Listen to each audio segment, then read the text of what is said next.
Welcome to the Hopenning, the place where hope is happening, with your hosts Fran Cadrone and Marina Theron-Monnery. For more information about Fran and Marina, or to apply to be a guest on the show, please go to our website www.hopenning.com. The Hopenning is for informal purposes only and is based on the research of your hosts, Fran and Marina.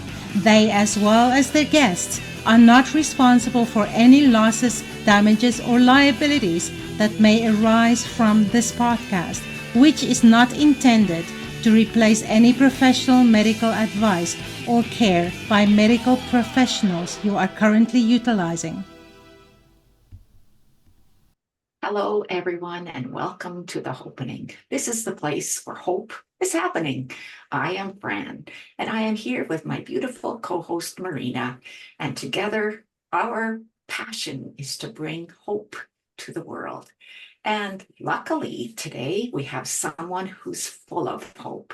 Our special guest today is Carla Adams, who comes to us from the rural Midwest in the United States. She's a former real estate and broker and auctioneer who discovered she was clairvoyant when she moved into an old house that was built on a key line vortex. So now, instead of showing houses, she sees and hears what spirit shows her. And instead of helping people flip houses, she uses tuning forks and spiritual insight to provide her clients with the intuition, alchemy, and magic they need to flip the ancestral patterns that keep them stuck in life. She's also an author of the book Ancestral River, a spiritual journey for the living and the dead. So we welcome you, Carla, and are glad to see you here today. Oh, thank you so much. And thank you for having me. I was looking forward to a great conversation with other women who are on the same path, really, that I am, right? Inner healing and helping others, being there for others who are on their journey. So Wonderful. So, Carla, what is your story? How did you end up? How did this transition happen for you to, first of all, realize that you have this gift, and then from a very, very busy business into a spiritual kind of business? How did that work? well, it was a several years journey. Um, I had left the auctioneering and real estate. Well, I was still doing those part-time. I had closed my own business and had become a nursing home administrator. And it was a very, very stressful job. And my father had dementia. He wasn't in the home, but I wanted to help him reach one of his last desires that he had, that he had really wanted for a long time. So I decided to help him, and my family, mother and siblings, weren't happy because the rest of us had never wanted him to do what he was wanting to do. And so anyway, so I decided to help him. And the stress of family difficulties with the stress of my father dying and the stress of the job became too much. And it was like my mind quit working. And I was let go from the job, which was a relief. I mean, it was very painful, but it was a relief. And then we moved hundreds of miles away from there so we could start new. And we just were living with my in-laws then at that time as a place to settle and save money and help them because my father-in-law had dementia. So we were helping there too. And then we decided, well, we had always wanted for a long time to homestead off grid. And so we saved the money and did everything by cash and started from scratch on a mountaintop, right? And it was very difficult physically, but the most part was emotional because I was all alone every day. My husband found a job and he went to work, and then I was left to, do what I could every day, getting the homestead workable and everything. And it was too much alone time, or I should say, really, it was the perfect amount of alone time, because 5 years had passed probably since all the very difficult situation. And the alone time, all I could feel was, oh, I'd never mourned my dad because my job was so stressful. I couldn't mourn. Right? There wasn't time to mourn with all the others. And I was separated from my grown children. I couldn't go to see them. All our cars were breaking down all the time, and didn't have enough cash to um, build the homestead and replace the cars and travel everything at the same time. And so I hit my emotional bottom, which was very, very difficult, but a beautiful thing in itself. And my husband says, well, I'll move anywhere you think you'll be happy. So we moved to where we live now, and it's over 100-year-old house. It was built in 1900 in a tiny, tiny, tiny little town, kind of in the middle of nowhere, but we love the place. And as soon as we moved in, like within a month, then I had found, I knew I needed to find a career that would heal me, but something I could be really passionate about in helping others. And I found biofield tuning, which was founded and organized and things by Eileen Day McCusick, and it uses tuning forks in the human biofield. And so I had just got my forks and was starting to learn, and I took the class and came home, and I was taking a walk because I was also studying about how the mind works. I was just doing research on my own, trying to figure out, well, why had my mind gone crazy? Okay. All right.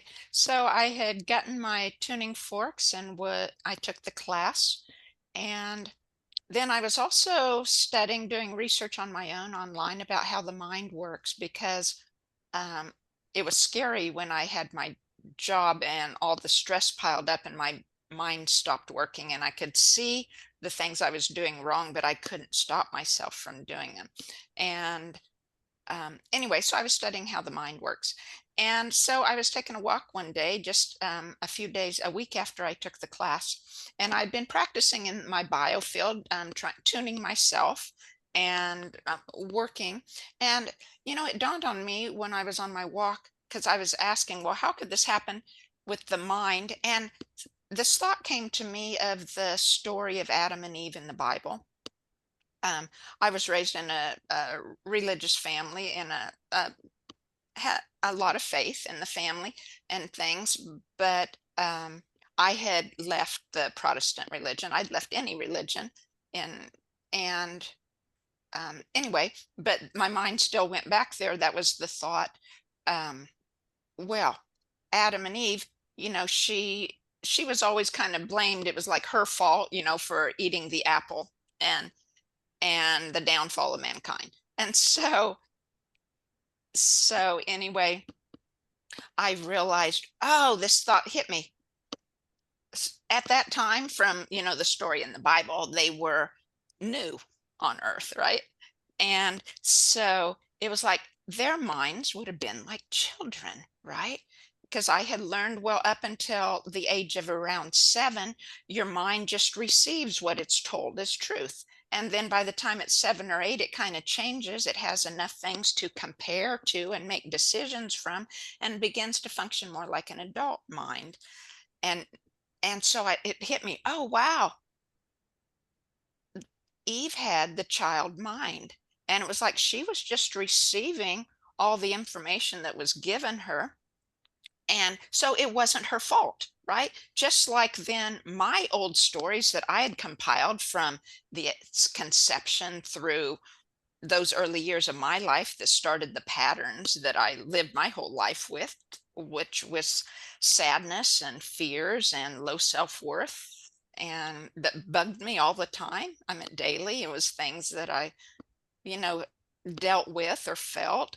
And so it dawned on me, well, those weren't my fault either. And so I said, I just turned to the universe and I said, if Eve is a real person, and or whoever she is symbolizing, right? If it's an allegory. And I said, if she's real and if she's in the oneness in heaven now, or if she exists in the universe, it's like, I want her to know I get it, that I understand that it's not her fault that she got such a bad rap. And it's like, all of a sudden, there was an angel next to me. I didn't see it with my eyes, but I could see, my eyes tracked exactly where the energy was. I could see where it was. I could see how tall it was. I could feel it so strongly, and it was so full of love. And it was like all of a sudden I knew, and it wasn't just Eve, it was everyone, many, many people in the oneness or in heaven, like people would call it. They were glad that I understood right, how things worked or had that, and they were glad that I was connecting with them. And so then my mind being new in biofield tuning, I thought, well, if they were real, like we're spirit beings with a physical body, but our spirit being, our biofield extends 5 to 6 feet around us and 2 to 3 feet above our head and below our crown. That's where our spirit being is, right? And I thought, I know that even our physical bodies, as well as our biofields, are very much hurt from unhelpful electromagnetic rays, right? Cell phone towers, microwaves in the home, all sorts of different smart meters and everything else. And I thought, well, if they're affecting me, then they're probably affecting the ancestors, these that I was talking to in the oneness. And I only wanted to talk to the ones in the oneness because I was still scared of, well, at least those would have the mindset of God being in the oneness, right? They would have some amount of restoration, so they were safe. Whereas who knows what other ancestors might do that weren't there. And so anyway, I thought, okay, well, I bet their biofields need some restoration too. And so I said, I would really like to do this, but I want their okay. I want their permission. And all of a sudden, I was surrounded about 20 feet around from me in a circle. I was surrounded by orbs of light, and this resounding yes came from all around. So that started. So I started tuning them to repair their biofield as a energetic or physical thing. And so I'd done that for a few weeks and learned a lot. And then all of a sudden one day, my grandpa stood beside me in the kitchen, and he'd been dead for 25 years. And he said, this time I could again see exactly where he was. And I had this vision in my mind, exactly what he looked like. Only he was like age 50 instead of 92 that he died. And that he was right there, and it was him, and his exact same vibration and love and humor. And he said, I want to go to the oneness and I need your help. I said, I was scared, of course. And I said, well, how can I help you? And he said, your tuning forks. So the next morning, I just held the intention and had a biofield session and said, I'm going to tune all of those. No, I had asked for guidance, and I said, well, do I tune things for Grandpa? Do I tune his biofield since he's dead and just tune his biofield? That's a hologram. Or do I tune him in me? And so the answer was to tune him in me. And so I did so just with the tuning forks. And there's 2 streams of energy that run down both sides of your body. They're called the Ancestral River. That's the name I got my website, my business name from. And the right-hand side is the DNA of all your ancestors on the father's side, and the left-hand side is all the mother's side. And so I hit the right-hand side in the Ancestral River, and oh, it was so so full of this sadness that I had always felt. This was sadness and grief and loss for um, Grandpa's oldest son had died in a car accident when he was like 20, and that had been, I don't know, 30, 40 years earlier, 50 years before or something. And Grandpa was still had carried all this sadness and grief from that. And so I did the session, finished up, and I didn't know what else to do. So I left the room, and Grandpa followed me, and he said, "Thank you." And I was just so scared yet and so uncertain of what I had done. I thought, well, wow, why in the world am I working with dead people? Right. And anyway, but the next morning, then I was kind of adjusted because I wanted to help. I wanted to do whatever I could to help the oneness, to help God, right? To help the universe, to be part of that um, being, right? The vibration. And so that started my work with ancestors. So I thought, well, if I had carried all of that of Grandpa in me, then I must carry all the other stuff that all my other grandparents had and my parents. And so I'd have to tune them I'd have to heal them to heal me. And so that started, I systematically went through generations on both sides of the family back to through the fourth generation. And cleared one grandparent at a time, or when I got back to the fourth or fifth generation, I did a set of grandparents at a time in each session. So it took several weeks over the course of time, and they would come to transition, and I heard them talk. It was like, my biofield feels their vibration because our thoughts and intentions are vibrations, and so my biofield feels their, and my mind interprets it in words I understand. And it was like a conversation, and it was beautiful because it was like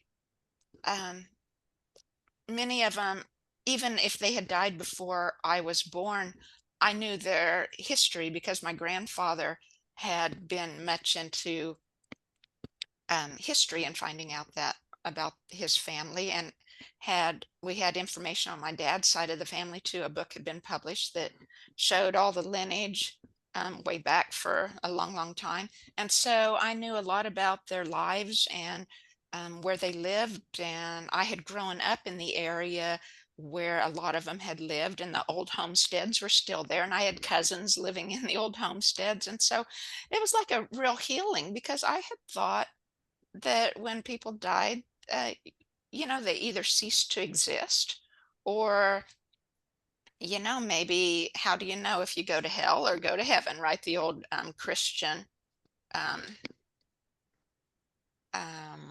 ideas. And so, anyway, it was beautiful. It was so beautiful and rewarding to develop relationships with these ancestors that were so full of love and joy and of the oneness, gratitude.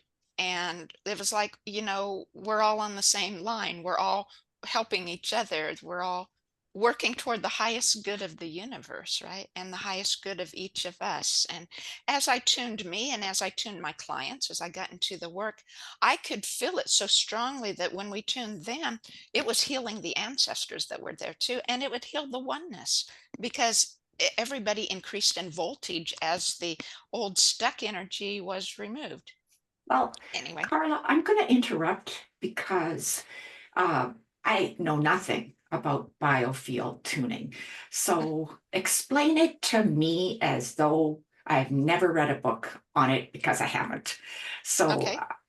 What do? You've got like a set of tuning forks, with different vibrational things, like you tap them on something. You need to explain this to me. Sure. I'm going to start with the biofield, or a little more about the electric universe we live in, right? So everything is light waves, light particles with the space between those particles floating in light waves throughout the universe, right?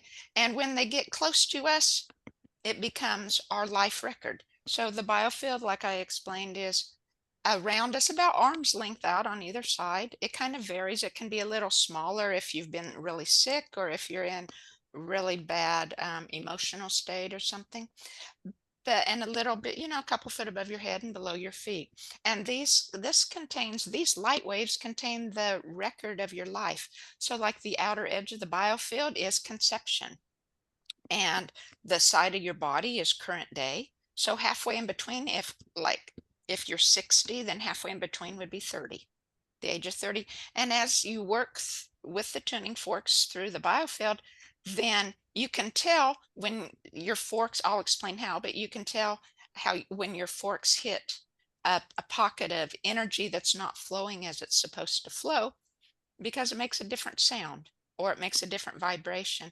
And you can then, knowing where you are in the biofield, and sometimes by intuition, you can know exactly how old you were, or within a range, a very small range of time, like years, like give or take a year, and what emotion you're dealing with compared to where you're at in the biofield. And all this was mapped out by Eileen Day McCusick, who was a massage therapist, and she had got some tuning forks just to learn and just to see how they worked. And so she used them, just striking them and holding them. I have one by my side here. Oh, here, you can't hear it. I gotta turn the sound on Zoom to musicians. And oh wait, I have this on. Can you hear it okay? I don't. Yeah. Okay. And so Can you anyway, I just lost my train of thought. hit it and let us listen to it for a few seconds, please? I'm not hearing it on my end. Oh, I hear it. Okay. Maybe I can change this. So it's quite a low one. This is there's different. This is the higher the vibration, the smaller the fork is, Of course, yes. because the light waves, which are part of the sound waves, are a part of the spectrum of light waves. And so you've seen pictures of standing waves. They go like this, and some are short and really spread out, and some are taller and almost vertical in span. And so anyway, the way the tuning forks are, it's explained in theory how they worked. It's still, people are still working to provide more tangible proof and more history of similar results on many parts of the work, to provide a basis to as a scientific model, right, for hypothesis. And so anyway, what happens is that when we have emotions or thoughts that we hold on to, like I said, the thoughts are vibrations, right? And so when we react in resistance to them, in, say, like if we're feeling the sadness and we don't want to feel it, and we think of that whatever it was bad, right? And so then it's like those particles all freeze in time. And so they're still in your biofield, but they're kind of frozen in time and don't no longer flow in with all the other light particles coming and going around your body. And so the tuning forks, the sound waves intersect these pockets of frozen light waves, and it makes a dissonant vibration or sound. And your mind hears it and realizes it's not coherent sound, that it's not what it's supposed to be. And so the mind releases the particles of And energy, you those could do emotional this, particles that froze in time. right? So you can do this online. Yes. That's, I do Okay, but 95% so of my work if online. I've got it's kind of like an aura, right? Kind Yes. of an aura around me.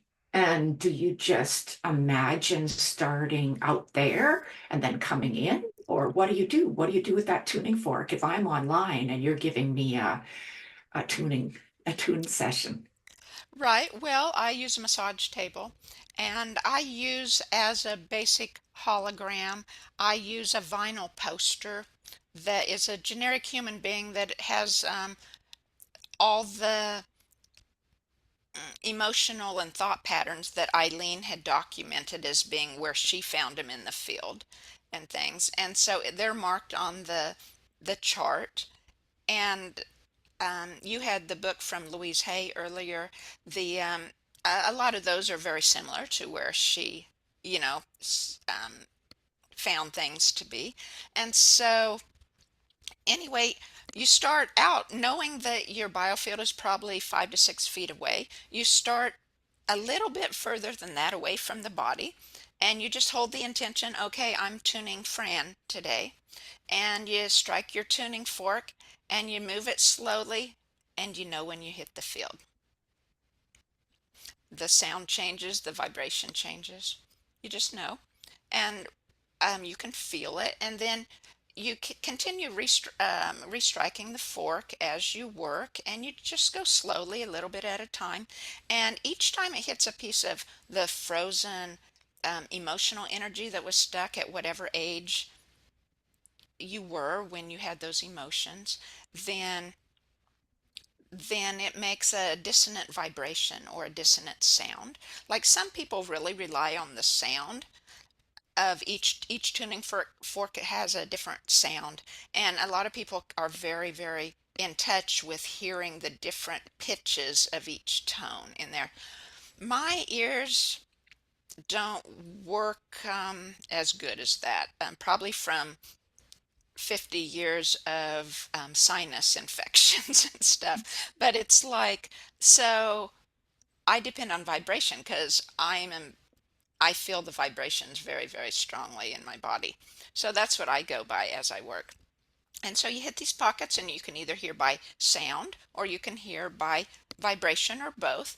And you just stand in there and strike your fork until your mind hears it and releases the particles. Sometimes it takes a while, sometimes it happens easy. And you hit different parts of the field. Sometimes the energy is denser, say like if you went through maybe not something very specific, but a few years of it, difficult times, then you would find a patch quite long that was just very thick and dense. And so then the fork has magnetism, or the sound waves have magnetism, and you just draw those particles with the fork as you work your way toward the body, and then you pour them into each whatever chakra you're working at in the body.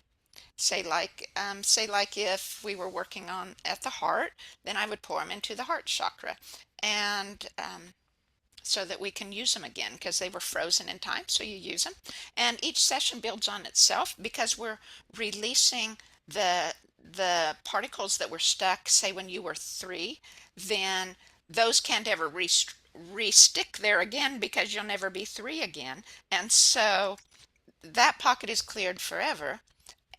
But because we're so often in fight or flight and so often in reaction of emotions, sadness or anxiety, worry, regrets, all the emotions we feel as humans, and so many of them we've learned to receive with resistance because we don't like them, or we don't like the situations that they stand for in our lives. And so anyway, they're at it. Our biofield is full basically of stuck energy. So many of the light waves that go they go bidirectionally in spirals, and they go around this way and around that way and horizontally and probably diagonally and everything. And so there's probably never an end, especially we get to our ages. There's never an end to the stuck energy you'll find in your biofield. But because it really, those stuck particles form blocks to your energy flow. So what happens is, here's you're feeling really angry or really sad, and the light waves stick right there, and they form a roadblock like a stop sign, right? And so you go, the light waves come in, and they can't go through there anymore, so they make an alternative route, right? And eventually these form the old patterns that we have of always reacting in certain ways. that you automatically, if someone says a certain word or does something, like if I'm requested to do chores, or not even requested, I volunteer myself to do chores, not as much anymore, but it was always like, I would be so angry. Why? And it was like, why do I have to do this? Why are they making me do this? They must hate me. I must have done something wrong. It must be my fault, right? The old stories that come from those ages, conception through 7, right? When so much of our old patterns are formed, and that's where mine were formed from. My mother, when she found out she was pregnant with me, didn't want to be pregnant then. They wanted more children, but my older brother was their first child, and he was only 8 months old, and he was very colicky, and they didn't want another colicky baby right then, right?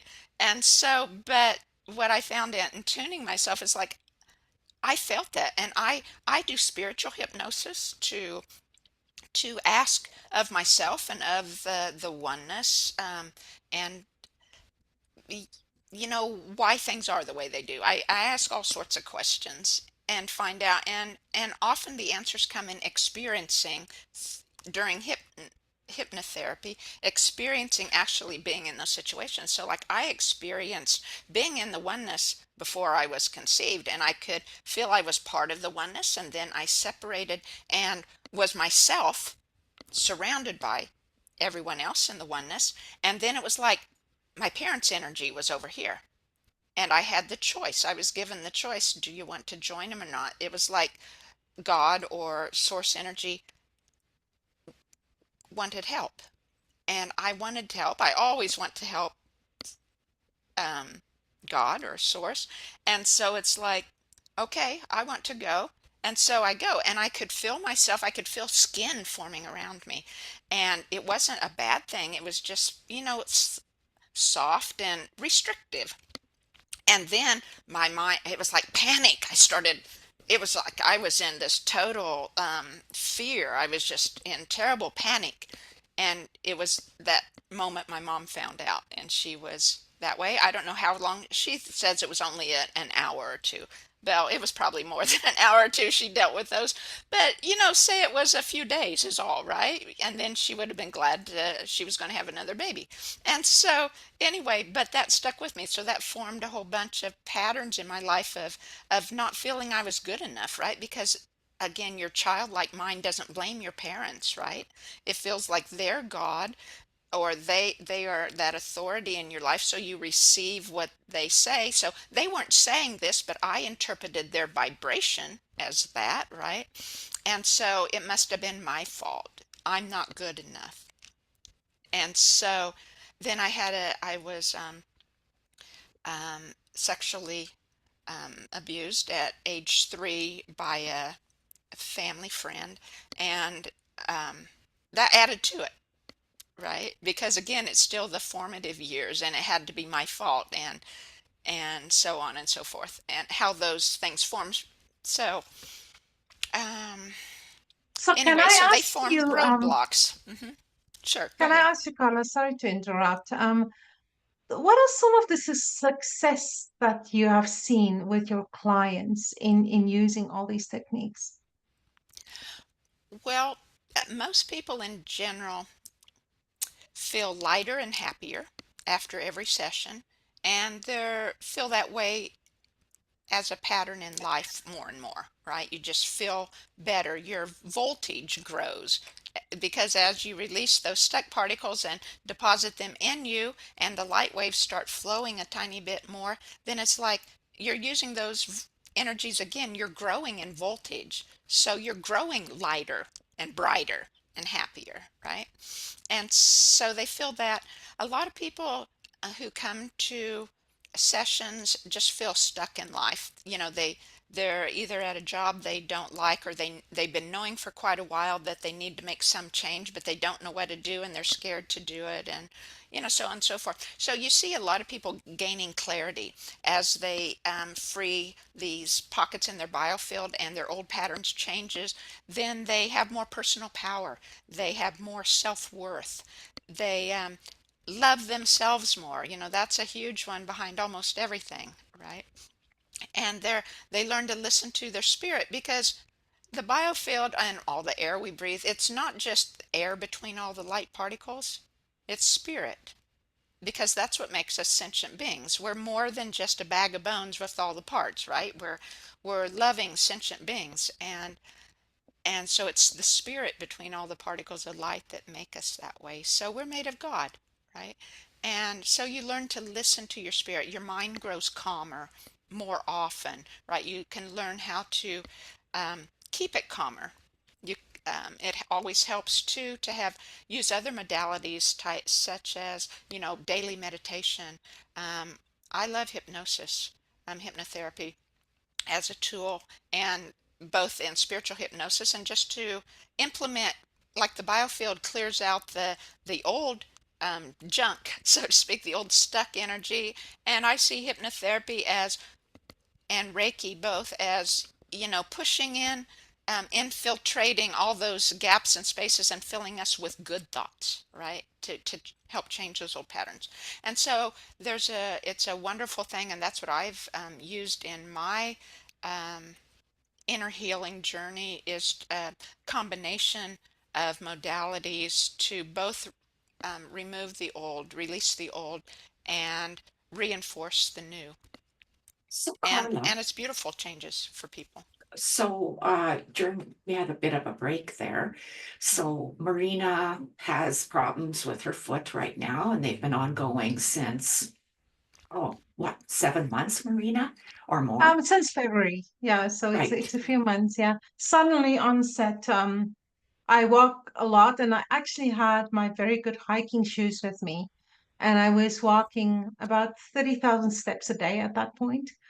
And then one day, just like that, the pain started, and I had no idea what it was. And somebody suggested plantar fasciitis, and it's been with me, but I've been managing it. And suddenly, yesterday, it became as bad as it's been.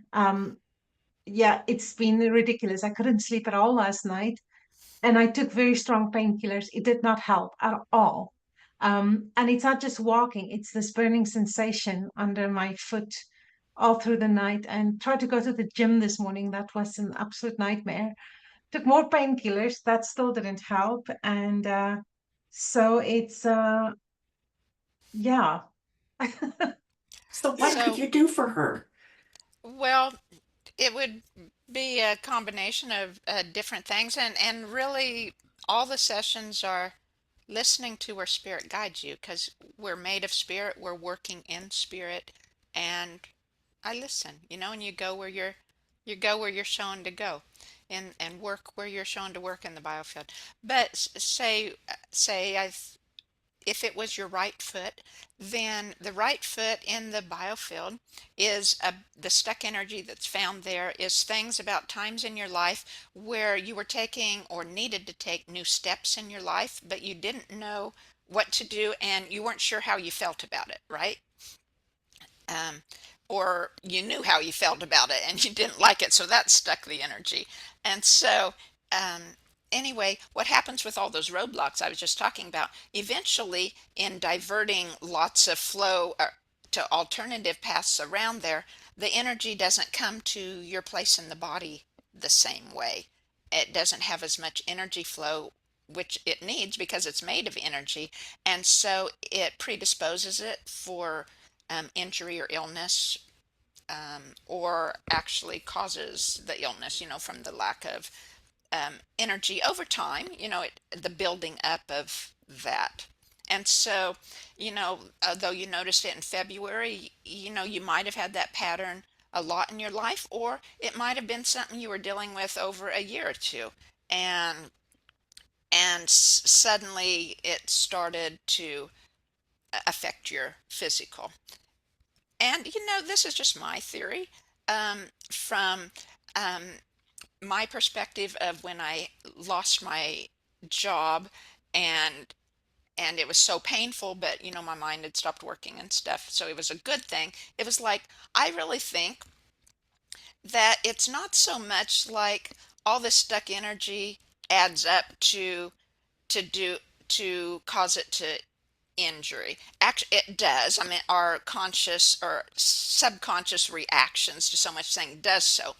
But I think many times it's our spirit, because since we're made of spirit, that decides, okay, now's the time that you're going to notice that, because you need that in your life. Because spirit is all about our spiritual growth, our spiritual development and learning. And the physical, it's kind of like a learning tool for it. It's just like it for the stars in the sky that people use astrology and everything else in life. It's meant, Mercury retrograde gets a bad rap. It's not so much that it's not against it at all, right? It's not against us. It's bringing us the opportunities for spiritual growth. And that's what the world's about. I mean, it's a hard sell when you're going through a very difficult time in your life, a very hard sell. But when I look back, I think, how else could that have been, right? And I see that in other people and in myself in other ways. That, oh yeah, the spirit knew it was time. So I So, would. as we are wrapping up today, Carla, what is your message of hope?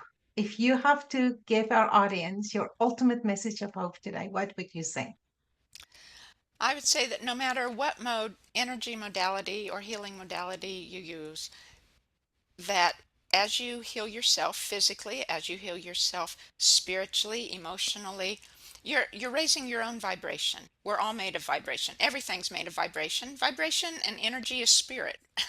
And so as you tune yourself, I specialize in ancestral healing, and I know from my work that it heals the ancestors, the things that they still carry in their biofields.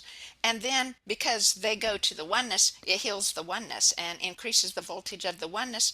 And so on and so forth, spreading out from us, it increases the whole voltage and vibration of the universe. And so in healing ourselves, in making those decisions to do the work, even as difficult and time consuming and as many years as it takes to do it, it's like we make a difference one person at a time.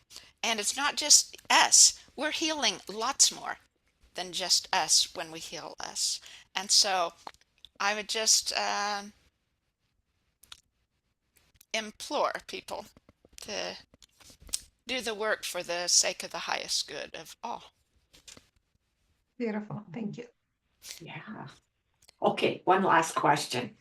So if it wasn't the right side of Marina's body and it was the left side instead, what would you say is going on?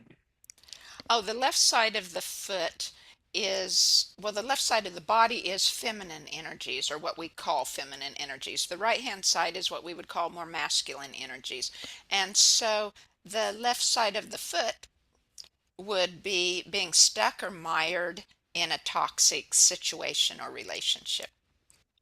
So like, I was in an abusive marriage for several years, and then another bad marriage, and it's like, they're there in my biofield. When someone tunes me and they hit the outer edge, which is conception and gestation, it's like they hit those stuck energies of a toxic situation I was in the womb. And so that just forms the patterns that we have in our lives.